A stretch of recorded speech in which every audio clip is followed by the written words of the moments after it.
तो आप हमारे इस चैनल को सब्सक्राइब कर लें और बेल आइकन को प्रेस कर लें ताकि आने वाली वीडियो की नोटिफिकेशन आप तक सीधी पहुंच जाए।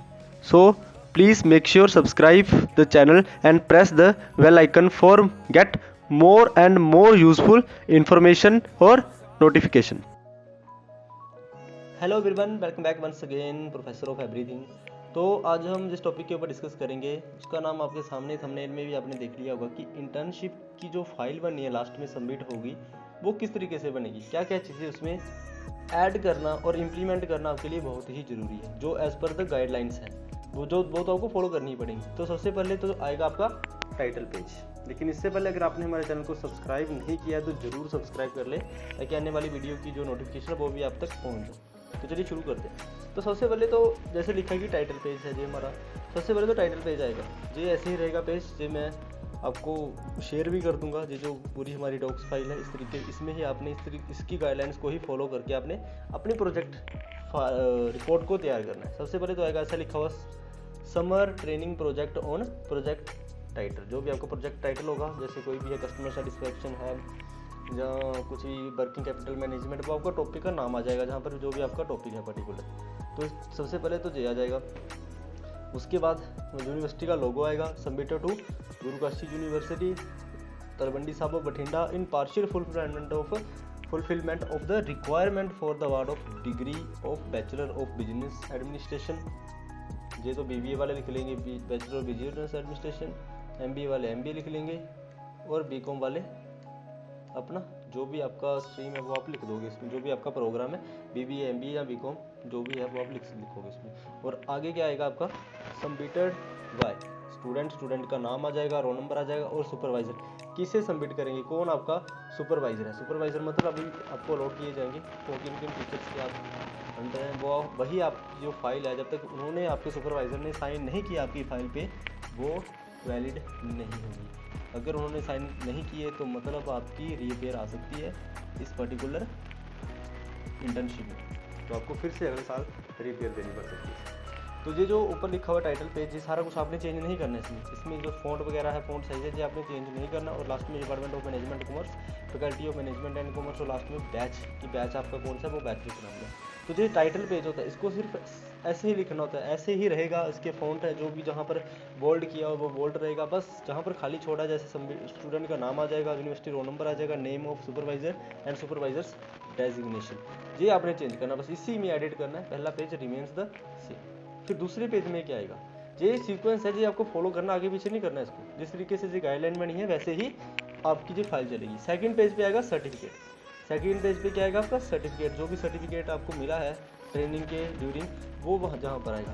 क्या लिखा है कि ऑन सेपरेट पेज, सर्टिफिकेट के लिए एक पेज। उसके बाद क्या स्टूडेंट डिक्लेरेशन, जे भी एक पेज पे सर्टिफिकेट है जाएगा, उसके नेक्स्ट पेज पे स्टूडेंट डिक्लेरेशन आपने स्टार्ट करनी है। जे भी इसको भी आपने छेड़खानी नहीं करनी, इसमें भी जो सारा कुछ लिखा हुआ है बस इसी में आपने एडिट करना है। थोड़ा सा पढ़ लेते हैं कि आखिर क्या लिखा है इसमें लिखा है कि आई द स्टूडेंट का नेम आ जाएगा, here bye declare that I have undergone my summer training at company का नाम आ जाएगा और फ्रॉम कब से कब तक की I have completed a research title, जो आपका प्रोजेक्ट का टाइटल है, सॉरी जो इंटर्नशिप का टाइटल होगा जिसके ऊपर आप रिपोर्ट बनाओगे वो आ जाएगा, जहाँ पर अंडर द गाइडेंस ऑफ जो भी आपका सुपरवाइजर होगा उसका नाम जहाँ पर आ जाएगा।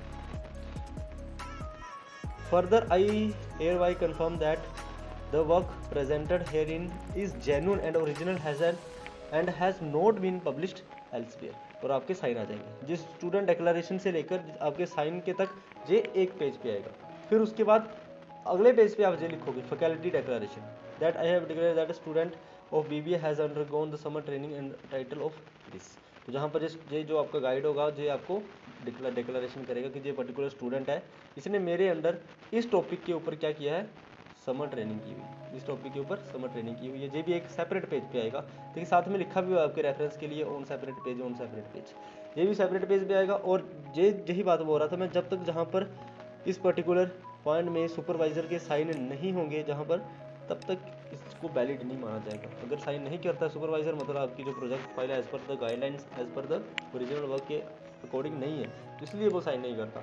और अगर नहीं करेगा तो फिर आपकी रिपेयर किया सकती। और उसके अगले पेज पे एक्नॉलेजमेंट है, इसमें क्या लिखेंगे कि acknowledgement support and guidance provide you by various person during your summer training. Acknowledgement का मतलब ये होता है कि जिस भी पर्टिकुलर पर्सन ने चाहे छोटा सा चाहे बड़ा सा चाहे बहुत मेजर आपकी हेल्प की है उस पर्टिकुलर प्रोजेक्ट फाइल को, डेजिटेशन फाइल को, समर ट्रेनिंग की जो फाइल है उसको बनाने में या ट्रेनिंग के दौरान आप उसकी डिक्लेरेशन दे सकते हैं कि इस बंदे ने मेरी जे हेल्प की तो मैं उसको बहुत बहुत थैंकफुल हूँ। जो बहुत सारी चीज़ें एक्नॉलेजमेंट में आती है। तो आपने किसी बुक का रेफरेंस दे सकते हैं, कुछ भी दे सकते हैं आपकी जहाँ से आपने सीखा, किसने आपको गाइड किया, ये सारी चीज़ें एक्नॉलेजमेंट में आप लिख सकते हैं। उसके बाद मेन चीज़ आती है, उसके बाद क्या आएगा हमारे पास टेबल ऑफ कंटेंट। जो भी आपका कंटेंट रखोगे आप उस पर्टिकुलर फाइल में, प्रोजेक्ट फाइल बोल रहा हूँ मैं, प्रोजेक्ट फाइल को आपने समर ट्रेनिंग इंटर्नशिप फाइल लेके चलना, मैं बार बार प्रोजेक्ट फाइल बोल रहा हूँ। तो ये टेबल ऑफ कंटेंट है। सबसे पहले तो सर्टिफिकेट बाय गाइड, जो आपको गाइड आपका सर्टिफिकेट देगा वो आएगा कौन से पेज पर है। फिर स्टूडेंट डिक्लेरेशन चीज़ें भी हमने ऊपर पढ़ी है। उसके बाद फैकल्टी डिक्लेरेशन और एक्नॉलेजमेंट, ये ऊपर वाले जो हमने पढ़े हैं इस पर्टिकुलर पेज आने से पहले 3-4 चीज़ें वो सारी जहाँ पर आएंगी। फिर जहाँ पर चैप्टराइजेशन स्टार्ट होगी, पहले चैप्टर में क्या आएगा, सेकंड में क्या आएगा, वो सारा कुछ जहाँ पर दिया होगा। तो पढ़ते हैं कि क्या लिखा हुआ है। बहुत सारी चीज़ें ऐड करने की ज़रूरत नहीं होती।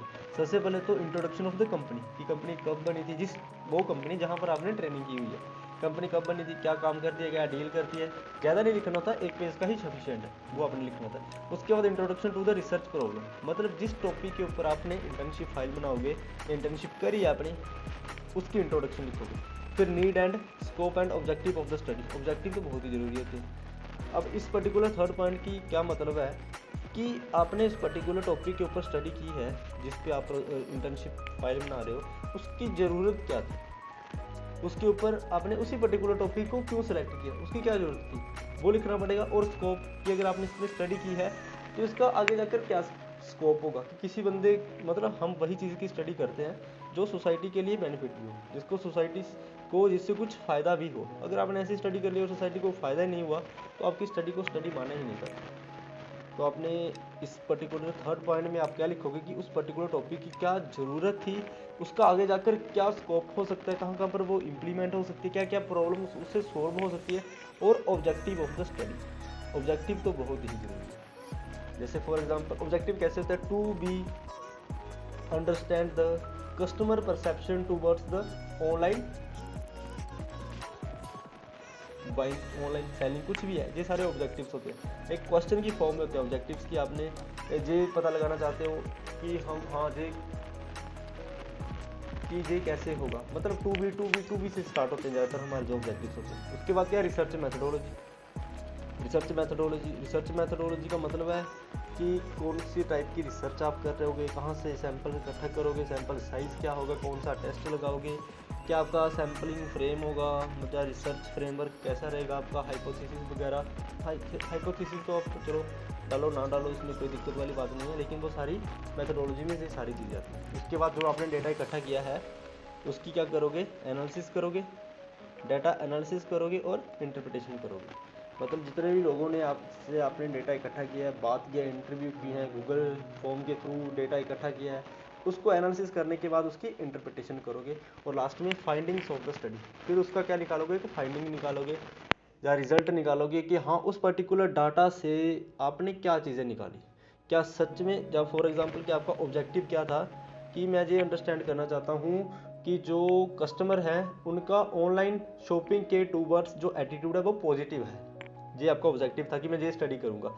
क्या फाइंडिंग में वो चीज़ निकली है, जब आपने फाइंडिंग किया, डाटा को सारा इंटरप्रेट किया, तो उसमें क्या वो चीज़ निकली कि हाँ सच में, जब फॉर एग्जांपल आपने देखा कि जितना आपने डेटा इकट्ठा किया उसमें से आपने क्या एनालिसिस किया कि 90% ऑफ द जो कस्टमर हैं उनका ऑनलाइन शॉपिंग के टूवर्ड्स जो एटीट्यूड है वो बहुत सही है, वो मानते हैं कि हाँ ऑनलाइन शॉपिंग के ज़्यादा ऊपर वो ज़्यादा फोकस करते हैं। तो ये फाइंडिंग्स होती हैं कि जो मतलब फाइंडिंग्स जो हैं आपकी, वो आपके ऑब्जेक्टिव्स जो हैं उनको भी आंसर करती होनी चाहिए। ऑब्जेक्टिव्स आपके एक तरीके से क्वेश्चन की फॉर्म में ही होते हैं और लास्ट में आप कंक्लूजन निकालोगे, पूरी जो आपने स्टडी की है इसका क्या कंक्लूजन निकला, और सुजेशंस के आगे आने वाला बंदों जो स्टूडेंट्स आगे आने वाले, अगर वो इस पर्टिकुलर टॉपिक के रिलेटेड टॉपिक के स्टडी करना चाहते हैं तो उनको क्या चीज़ों में आप हेल्प कर सकते हो, वो क्या क्या चीज़ों को लेकर चल सकते हैं, और रिकमेंडेशन ऑफ स्टडी।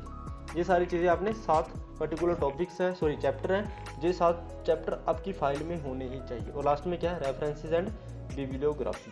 रेफरेंसेस की कहाँ से आपने लिया। अब रेफरेंस का स्टाइल तो नहीं लिखा इसमें कुछ भी, तो आप कोई भी स्टाइल यूज़ कर सकते हो, APA स्टाइल यूज़ कर सकते हो, MLA कर सकते हो, शिकागो कर सकते हो, जो मर्जी स्टाइल है वो आप यूज़ कर सकते हो। गूगल स्कॉलर से जाकर आपको साइटेशन वो ऑटोमेटिकली जो मिल जाते हैं, जो मर्जी आप यूज़ कर सकते हो। और लास्ट में appendix glossary of terms abbreviation documents perform of financial statement. तो जो आपने क्वेश्चनर बनाओगे आप डेटा इकट्ठा करने के लिए, वो लास्ट में अपेंडिक्स में ये सारी चीज़ें डाल सकते हो। अब अगर आपने कोई फुल फॉर्म यूज़ कर रहे हो या आपने शॉर्ट फॉर्म लिखी है उसकी, जैसे ABC आपने यूज़ किया है आपकी फाइल में, तो लास्ट में उसको यहाँ पर दिखाना होता है कि ABC का आखिर मतलब क्या था। ABC जैसे हम एकेडमिक बैंक ऑफ क्रेडिट, तो अपेंडिक्स में आप दिखाओ कि ABC को हमने जे लेके चलाओ, वो सारी चीज़ें अपेंडिक्स में आती है। तो ये थे 7 पर्टिकुलर टॉपिक्स, जो मेन टॉपिक्स हैं, जिसको बॉडी बोला जाता है, आपकी फाइल की बॉडी बोला जाएगा। ये सारी चीज़ें आपको उसमें डालनी ही पड़ेंगी। और उसके बाद लिस्ट ऑफ द टेबल, जितने भी टेबल होंगे, अगर आप 3-4 टेबल बनाए हैं तो आप पहला लिखना पड़ेगा टेबल नंबर 1, और उस टेबल नंबर 1 का टाइटल क्या है उसका, और कौन से पेज नंबर पे है। वैसे ही फिगर कोई आपने कोई इमेज वगैरह ऐड कर रहे हो तो वो फिगर, पहली फिगर, दूसरी फिगर, उस फिगर का टाइटल क्या और कौन से पेज पे वो फिगर है। ये तो हो गया कि लिखना कैसा है बॉडी, जो आपकी बॉडी होगी, पूरी फाइल में कौन कौन सी चीज़ आपने इंप्लीमेंट करनी है। लेकिन उसकी लेआउट कैसी होगी, मार्जिन कैसे, फॉर्मेट, फॉन्ट कौन से यूज़ करोगे, कौन सा आप पेज यूज़ करोगे, कितने उसकी पॉइंट होना चाहिए, हेडिंग कितनी पॉइंट की होनी चाहिए, वो सारी चीज़ें इस पर्टिकुलर गाइडलाइन में आपको मिलेंगी।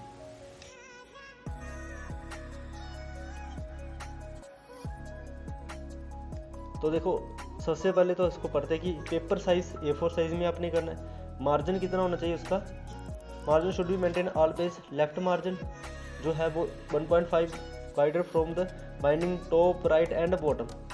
जो लेफ्ट वाला है वो हाफ रखा हुआ है, और जो टॉप राइट एंड बॉटम वाला है वो 1 रखा हुआ है। यूज टाइम्स न्यू रोमन, ज़्यादातर यही यूज़ होते हैं। और 12 फॉन्ट, जो पॉइंट साइज है, जो फॉन्ट साइज है वो कितना चाहिए, 12 होना चाहिए। And font 14 point size for heading. Heading के लिए आपने 14 रखना है, और जो उसका नीचे वाला पार्ट होगा, जो पैराग्राफ होगा, वो 12 फॉन्ट में होना चाहिए। उसके बाद क्या लिखा, थर्ड पॉइंट में लाइन स्पेसिंग। लाइन स्पेसिंग कौन क्या होती है, जे वाली, ये जो ऊपर से लेकर, ये मैं फिर से बताता हूँ, जे वाली, इन 2 लाइन के बीच में स्पेस कितनी होनी चाहिए, 1.5 लाइन स्पेस होनी चाहिए, main body from of the thesis. और फोर्थ पॉइंट में क्या लिखा है कि report should be content page number 1 2 starting from the introduction and preliminary pages should be number ऐसे होने चाहिए। A page number should not be shown on the inside of the page even through consume it as 1।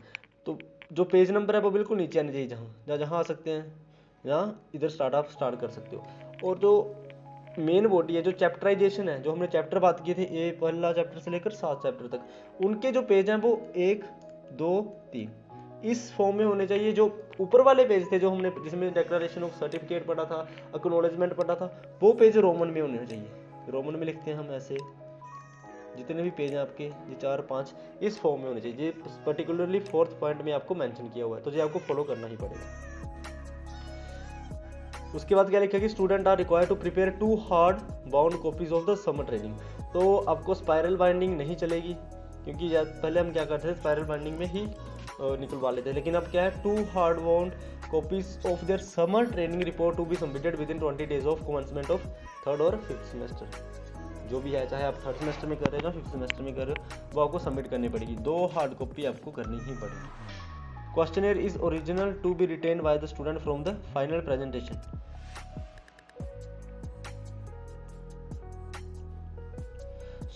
तो ये थी आज की video हमारी summer training project report के ऊपर। ये प्रोजेक्ट रिपोर्ट कैसे बनेगी, इंटर्नशिप रिपोर्ट जो आपकी होती है, उसमें कौन कौन सी चीज़ आएगी, कौन कौन सी चीज़ नहीं आएगी। तो बहुत सारे लोगों को कन्फ्यूज़न, बहुत सारे स्टूडेंट्स को कन्फ्यूज़न सी कि सर फाइल कैसे स्टार्ट करें।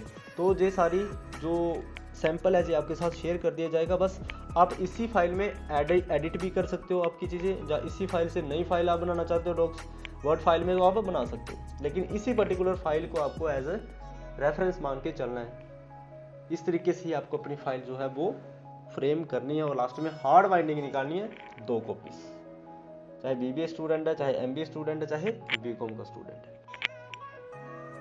तो आज के लिए तो सिर्फ इतना ही, मिलते हैं अब नई वीडियो में एक नए टॉपिक के साथ। अब वो टॉपिक क्या होगा वो हम बहुत जल्दी देखेंगे कि कोई नई चीज़ है आपके सीखने वाली, उस पर एक वीडियो लेके आएंगे। तो अगर आपको वीडियो अच्छी लगी होगी तो ज़रूर लाइक करें, चैनल को सब्सक्राइब करें, दोस्तों के साथ शेयर करें, क्योंकि ट्रेनिंग जो रिपोर्ट होती है, समर ट्रेनिंग, वो तो सारे डिपार्टमेंट में ही होती है। तो लगभग हर डिपार्टमेंट वाला स्टूडेंट को ये रिपोर्ट बनानी ही पड़ती है। अगर आप शेयर करेंगे तो उसकी और भी ज़्यादा हेल्प हो जाएगी। और चैनल को जरूर सब्सक्राइब कर लें और नोटिफिकेशन बेल को जरूर प्रेस करें। तो चलिए आज के लिए तो सिर्फ इतना ही, मिलते हैं एक नई वीडियो में नए दिन के साथ। तब तक के लिए जय हिंद।